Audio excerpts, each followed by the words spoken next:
허무한 인생을 살지 않는 법. 우리 누가 인생을 헛되게 살기를 원하겠습니까? 그렇지만 우리가 제대로 알지 못하면 또 진리를 깨닫지 못하면 열심히 살아도 실은 열심이 아닌 그 속에 허망함을 갖고 살게 됩니다.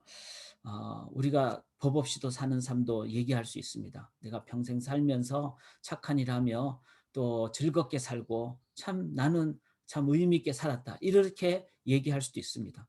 그런데 우리 인생이 그걸로 끝이 난다면은 그게 과연 진정한 의미 있는 삶일까요? 우리의 인생의 끝, 모든 것이 다 그냥 먼지로 돌아가고 우주의 어떤 한 상황으로 돌아가 버리고 그렇게 되는 것이 진정한 의미일까요? 저는 이 철학적인 질문을 넘어서 이거는 정말 중요한 우리의 삶을 향해서 던져야 되는 질문이라고 믿습니다. 자, 오늘 본문을 보시면서 특별히 우리가 이사야서를 이제 8월까지 계속 나눌 때 이 이사야서는 광대합니다. 그리고 선지자, 즉 먼저 아는, 그래서 하나님의 말씀을 우리에게 먼저 받고 전해주는 그 말씀이기 때문에 진리로 생명으로 우리가 나아가게 됩니다.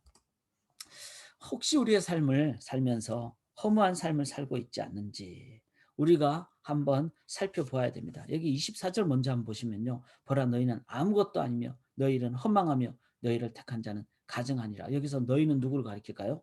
여기 21절에 보면 나 여호와가 말하니 너희 우상들. 그러니까 우상, 어리석을 우자 어리석을 상자. 그래서 어, 어리석다는 거죠. 아무것도 없는, 있지도 않는 그 존재. 즉 실은 우상이라는 건 뭐죠? 인간입니다. 인간. 하나님을 떠난 인간. 하나님을 떠난 인간이 그 속에 영혼에 대한 사모함도 있죠. 죽음 이후에 대한 어떤 사모함도 있죠. 그리고 죽음에 대한 두려움도 있죠. 그리고 욕망도 있죠. 욕심도 있죠. 그 모든 인간의 내면적인 것을 다 외형화한 것. 그게 물질이 되면은 외적인 뭐 그냥 산이 되고 뭐 그다음에 어떤 큰 어떤 뭐 바위 덩어리가 되고 그리고 그것이 조금 더 어떤 신과 연결해서 말을 스토리를 만들면 신화가 되는 것이고 그렇죠. 그래서 이제 이런 부분 너희 우상들은 소송하라 그랬어요. 21절에 보면. 소송하란 말은 한번 따져보라. 이 소송은 뭐죠? 고소하고 법정에 정말 진리를 가려달라고 얘기하는 것. 그 우리의 삶에 하나님이 그러십니다. 인생이 너무나 허무하게 살고 있으니까 우상 중심으로 살고 있으니까 하나님이 한번 얘기하는 거예요. 너 한번 따져보자. 이렇게 얘기하는 거죠. 그래서 우리가 오늘 이 새벽에 한번 우리가 따져보기를 원합니다. 내 인생은 어떻게 지금 살아가고 있는가? 솔로몬이 이렇게 얘기했죠. 전도자가 이르되 헛되니 모든 것이 헛되도다. 하나님 떠난 모든 것. 그런데 이게 질문이 중요하죠. 솔로몬은 노년에 자신의 삶에 죽음을 앞둔 상황에서 돌아봤죠. 진짜 무엇이 meaningful, 의미 있는 것인가? 자, 의미 있다는 건 뭐죠? 머리로만 의미 있다가 아니라 내 삶에도 내 몸에도 전인적인, 균형적인 그런 삶의 그 능력, 그 가치, 생명, 그리고 사는 동안만이 아니라 우리의 육체를 끝낸 그 다음 순간에도 그것이 막 육체로 끝나고 인생이 모든 것이 그 끝이라면 그거 진짜 헛된 거 아닙니까? 그러니까 솔로몬은 진짜 진지하게 물었어요. 저는 이런 묻는 자세가 중요하다고 생각합니다. 묻지 않으면 답을 얻지 못합니다. 그리고 주님 앞에서는 그날까지 우리는 계속 그리스도의 장성한 분량이 자라야 되기 때문에 계속 물으셔야 됩니다. 그게 기도고 그것이 말씀 앞에 큐티고 그것이 우리가 주의 말씀을 받는 자세입니다. 오늘 우리가 물어야 될 질문은 나는 허무한 삶을 살고 있지 않는지. 자, 그런데 이때 하나님께서 가르쳐 주신 그 지혜가 참 중요합니다. 하나님이 21절부터 이제 너는 확실한 증거를 보이라 이렇게 얘기를 하시죠. 그러니까 허무한 삶을 산다라는 것은 무엇이 허무한가를 아는 것도 중요하지만 더 중요한 건 뭐죠? 무엇이 meaningful한가? 즉 의미 있는가? 무엇이 가치 있고 무엇이 생명력 있는가? 이것을 아는 것이 더 중요하죠. 세상의 질문은요. 답이 없기 때문에 이것도 잘못됐다. 이것도 잘못됐다. 이것도 잘못됐다. 그것도 의미는 있어요. 그래서 다 잘못됐다, 잘못됐다, 잘못됐다 이러면은 뭐죠? 그러면 그걸로 끝나버리면 허무주의가 되는 거죠. 허무주의. 그리고 잘못됐다는 것을 계속 노력하고 그렇게 노력하는 것을 실존주의라 그러죠. 근데 하나님이 없는 실존주의는 무신론적 허무주의, 실존주의가 됩니다. 그래서 결국은 뭐 소위 말해서 이제 허무주의라든지 허무주의의 끝은 뭐죠? 이제는 그냥 이 땅에서 맘대로 살아버리자. 그래서 쾌락주의가 되는 겁니다. 그리고 쾌락주의는 이 세상적으로 얘기하면 세속주의가 되죠. 그래서 노세 노세 젊어서 노세. 좋은 얘기 같지만 실은 그 속에는 엄청난 허무감이 있고 속임이 있는 거죠. 뭐 아무것도 모르는데 미래에 뭐 죽은 다음에 누가 뭘 알아. 그냥 이 땅에 사는 동안에 그냥 살아. 그거를 조금 착한 사람은 착한 일 하며 살자. 법 지키며 살자. 그것도 의미 있는 일이다. 또 나쁜 사람은 남 때리고 남 나쁘게 하면 그게 뭐 잘못된 건가? 다 끝날 일인데 어차피 아무것도 없는데 그러면 세상 사는 동안에 쾌락을 즐기며 아니면 자기의 욕망만 채우다가 가버리는 이 전부 다 실은 잘못된 것이죠. 그런데 하나님께서 말씀하시는 것은 우상이 어떤 우상이냐가 중요한 것이 아니라 그게 아니라 하나님이 하신 일이 뭔가를 보자는 거죠. 우리가 여기에 하나님의 진리가 있습니다. 세상 사람들은 알지 못하기 때문에 모르는 일을 자꾸 막 알려고 애를 써요. 근데 그중에 이제 그 영역에 하나님이 만들어 놓으신 일반 은총의 영역이 있다는 것도 인정을 하셔야 됩니다. 일반 은총은 하나님이 그래도 이끌어 가시는 영역이죠. 과학이라든지 우리의 삶의 어떤 질서라든지 법이라든지 다 일반 은총의 영역이죠. 근데 그것 자체가 나쁜 것이 아니라 그러나 그것으로는 영생을 얻을 수는 없다. 이것 또한 구분을 해야 됩니다. 제가 늘 말씀드리지만 우리가 그런 예화가 있잖아요. 위조 지폐를 구분하는 길은 뭐죠? 뭐가 위조 지폐인지 아는 길은 가짜 돈만 가지고는 구분해낼 수 없습니다. 진짜 돈, 진짜 지폐를 늘 본다고 합니다. 그러면은 그것과 가짜 지폐가 99% 가짜 지폐라도 진짜 같은 가짜 지폐라도 1% 틀린 거를 찾아낸다고 하죠.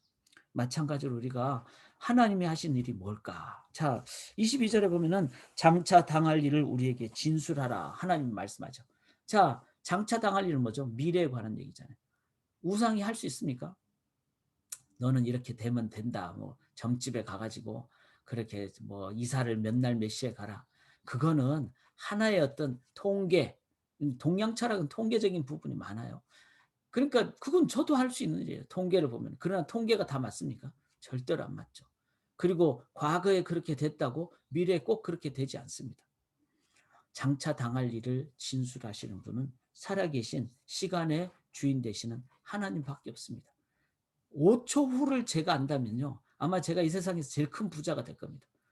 뭐 1초 만에 우리가 주식을 빼고 넣고 할 수 있으니까. 그런데 그걸 할 수 있는 사람이 아무도 없잖아요. 5초가 아니라 1초 후도 모르죠. 그래서 이 일은 하나님만이 하신 일이기에 우리는 전적으로 하나님만 바라보고 의지하고 나아가는 그것이 진짜 지혜로운 미래에 대한 자세입니다. 자, 22절 또 보면은 이전 일이 어떠한 것도 알게 하라. 과거, 우리의 과거에 대해서 우리는 자꾸 상처에 막 얽매이고 그것 때문에 또 그다음에 과거는 역사는 누구의 역사죠? 강한 자의 역사예요. 그래서 강한 어떤 정치가는 자기가 나쁜 일 한 거 다 역사 속에서 없애버리죠. 그리고 자기의 좋은 일만, 치적만 기록하게 하는 거죠. 그래서 우리는 역사를 보면서 우리 항상 이렇게 잘 봐야 됩니다. 내가 듣는 얘기가 다 그 사실이 아니라는 생각도 가져야 됩니다. 왜? 인간이 만든 역사이기 때문에. 근데 하나님은 어떡하시죠? 성경을 제가 믿는 여러 가지 이유 중에 하나가 성경은 인간의 잘못된 거, 아브라함이 잘못한 거, 다윗이 잘못한 거 다 드러내죠. 하나님 안에 이것은 드러내고 그게 진실이죠. 그리고 하나님 그거를 하나님 앞에 들고 나올 때 용서해 주시는 이게 바로 하나님입니다. 그리고 용서를 하시되 하나님은 뒤끝이 없으시죠. 동이 서에서 먼 것처럼 그렇게 완전히 다 잊어버리신다 그러셨죠.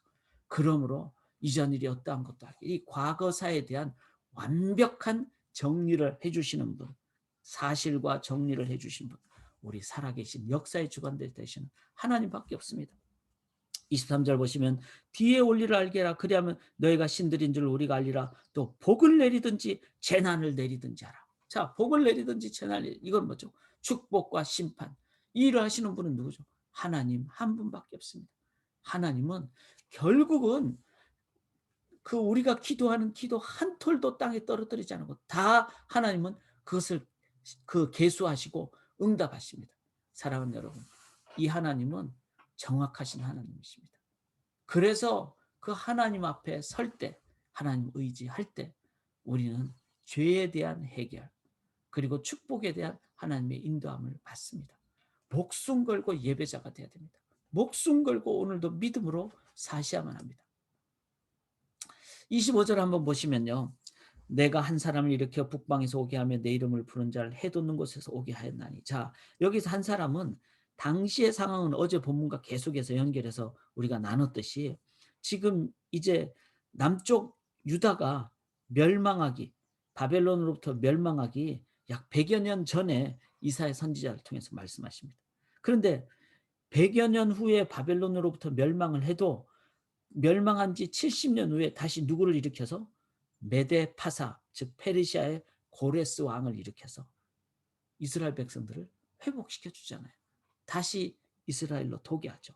한 사람을 일으켜서 북방에서 오게 하며 내 이름을 부르는 자를 해도는 곳에서 오게 하는 그가 이르러 고관들을 석회같이 토기장이가 진흙을 밟은 같이, 즉 하나님께서는 심판도 하시고 고레스를 통해서 이제는 회복도 시켜주시는.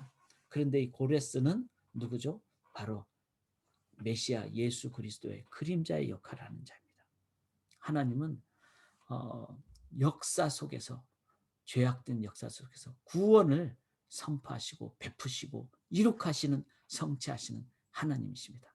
자, 1번부터 4번까지 미래, 과거, 축복, 심판, 구원, 그 어떤 우상이 할 수 있습니까? 그 어떤 뭐 천지신명께 비나이다 무당이 할 수 있어요? 무당은 그냥 우리 마음만 살짝 그냥 들썩들썩거리게 하는 것밖에 없어요.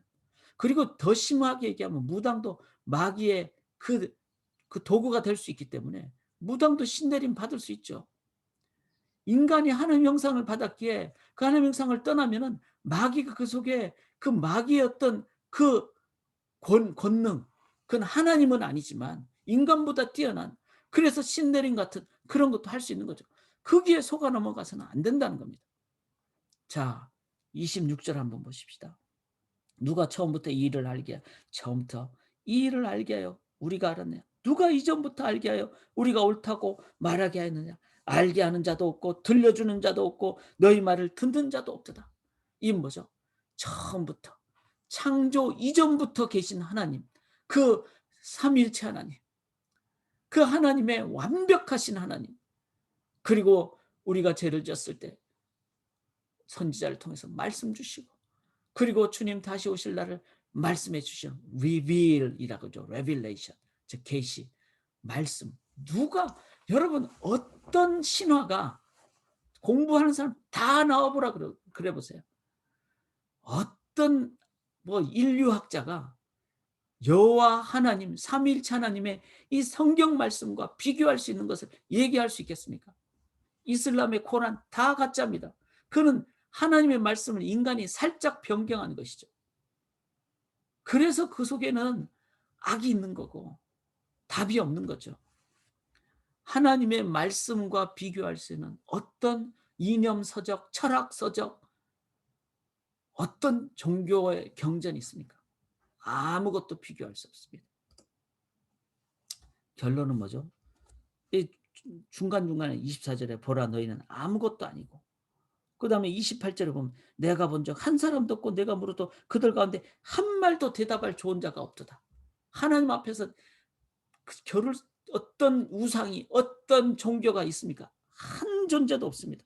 그래서 29절에 보라 그들은 다 헛되며 그들의 행사는 허무하며 그들이 부어 만든 우상들은 바람이요 공허한 것뿐이라. 그런데 반대로 이렇게 미래도 얘기하시고 과거도 얘기하시고 축복과 심판, 메시아 구원자 말씀을 얘기하시는, 그리고 이렇게 당당하게 담대하게 이렇게 말씀하실 분은 누굴까요? 하나님 한 분밖에 없고 그 하나님 앞에 설 때 우리는 허무한 인생을 내가 살았구나. 왜냐하면 비교를 할 수 있으니까. 인생의 가장 큰 문제는요. 하나님 앞에 안 서고 인간끼리 답을 알려고 하니까 답을 모른다는 거예요. 모르는데 막 답을 알려고 계속 애를 쓰고 술 마시고 막 마약하고 막 그냥 쾌락하고, 근데 모르는데 모르는 속에 계속 모르는 일을 계속하는 그 세속사. 그게 비극이에요. 그게 비극. 그래서 소크라테스 그랬잖아요. 너 자신을 알라. 그다음에 소크라테스의 결론은 뭐죠? 현대 철학. 아무것도 모르는 너 자신을 알라. 그게 답입니까? 답이 아니죠.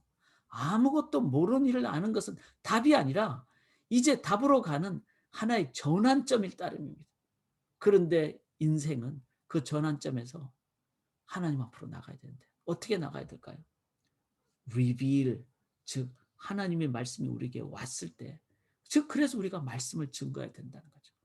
듣든지 아니 듣든지, in season, out of season, 그냥 어떤 때든지 말씀을 증거하고, 그리고 우리의 삶으로 말씀대로 살고, 우리의 삶 자체가 말씀을 보여주는 삶이 되고, 그럴 때 사람들은 아, 저곳에 진리가 있고 생명이 있구나. 자, 그래서 우리가 세 가지 말씀이 있다 그러잖아요. 첫 번째는 우리가 이렇게 보는 이 성경 말씀. 두 번째는 뭐죠? 자연이 하나님의 말씀이라 그러잖아요. 즉 이 세상의 역사가, 문화가, 세상이 하나님의 말씀이라. 자연 보면 정말 하나님 살아계심을 보잖아요. 세 번째가 뭐죠? 하나님 말씀 의지하고 살아가는 성도가 제3의 성경이라고 합니다. 어떤 성도가? 나는 하나님 앞에서 사는가? 하나님 앞에 사는가? 자, 하나님 앞에서 이걸 코람 데오라 그러죠. 데오가 신이고 코람 앞에서, 하나님 앞에서. 자, 오늘 이제 말씀의 결론은 중요하면서도 간단합니다. 한번 인생을, 진짜 도사들은요, 진짜 명인들은 그 속에 심플, 아주 진리는 실은 복잡하지 않습니다. 뭐죠? 첫째로 대신관. 우리는 나의 어떤 신앙관에서, 신관 앞에서 예배자로 사시니까. 사랑하는 여러분, 예배자로 사시니까. 이 순간에도 예배자로, 그리고 기도하실 때도 예배. 오늘도 하루 종일 삶의 일상에서 하나님 기억하며 경배하며 예배자로. 심지어는 여러분들이 뭐 드라마를 보실 때도 있잖아요. 그럴 때도 이 속에 하나님이 어떻게 역사하는가. 하나님 역사를, 하나님 주관하신 하나님을 찬양합니다. 그러면 그 자체가, 우리가 드라마 보는 게 나쁜 건 아니잖아요. 그런데 그것을 너무 그냥 세속화하지 마시고 하나님 앞에서 보시면 조절도 되고, 그걸 통해서 하나님 앞에 이 역사를 바르게 이끌어가는 한 과정으로 만들어갈 수 있습니다. 그 다음에 우리가 두 번째가 대인관이잖아요. 사람들은 모든 게. 그럼 저는 간단합니다. 믿지 않는 사람을 대할 때는 내가 전도로, 그리고 믿는 사람은 그 어떤 존재든지 믿음이 있으면 동역자죠. 그래서 서로 격려도 하고 뭐 이렇게 나가는. 그래서 인간관이 간단해요. 전도 혹은 동역, 둘 중에 하나입니다. 그러면 뭐 어떤 대통령을 만나도 그 사람이 크리스찬이면 동역자고, 크리스찬이 아니면 대통령 앞에서 뭐 그냥 비굴하게 지내지 않고 복음 전하며 살고. 세 번째는 뭐죠? 대사관, 일관이죠. 일. 나에게 맡겨진 그 가정주부로서, 또 직장인으로서 나는 모든 것은 주인이 아닙니다. 그것 통해서 부귀영화 누릴 생각 마십시오. 그것 통해서 명예 누릴 생각 마십시오. 나는 나에게 맡겨진 분복대로 청지기로 사시면 됩니다. 얼마나 간단합니까? 그렇지만 이 속에 진리가 있고, 이 대신관, 예배자로, 대인관, 전도와 동역자로, 대사관, 즉 나에게 맡겨진 일에 대해서는 청지기로. 그래서 막 오늘도 뭐 주무실 때 오늘도 내가 더 큰 일 해야 되는데, 그것 다 욕심입니다. 나에게 주어진 일 하루 청지기로서 부지런히 사시면은 저녁에 잠이 답니다. 달게 주무실 수 있어요. 이렇게 요 세 가지를 우리가 오늘도 하나님 앞에서 사실 때 허무한 인생이 아니라 가장 복되고 기쁜 삶을 살게 될 줄 믿습니다. 언제든지 주 뜻대로 오늘도 일꾼으로 사시는 주의 백성 되시기를 주님의 이름으로 간절히 기원하며, 여기에 놓인 기도 제목들을 다 보시면서 기도하시고 오늘도 능력 있는 가장 의미 있는 삶을 사시기를 주의 이름으로 간절히 기원합니다. 우리 구주 예수 그리스도의 십자가의 구속의 은혜와 하나님 아버지의 무한하신 사랑과 성령님의 정말로 열매와 은사와 충만함으로 채워주시는 공급하심이 주의 백성들의 가장 의미 있는 영생의 예배자의, 청지기의, 전도와 동역자의 삶에, 그리고 각 가정의 가족들의, 자녀들의 그 영생의 삶에, 우리 청년들의 앞으로 이룩할 가정과 그 영원한 삶 위에 지금부터 영원토록 함께 있을지어다. 아멘.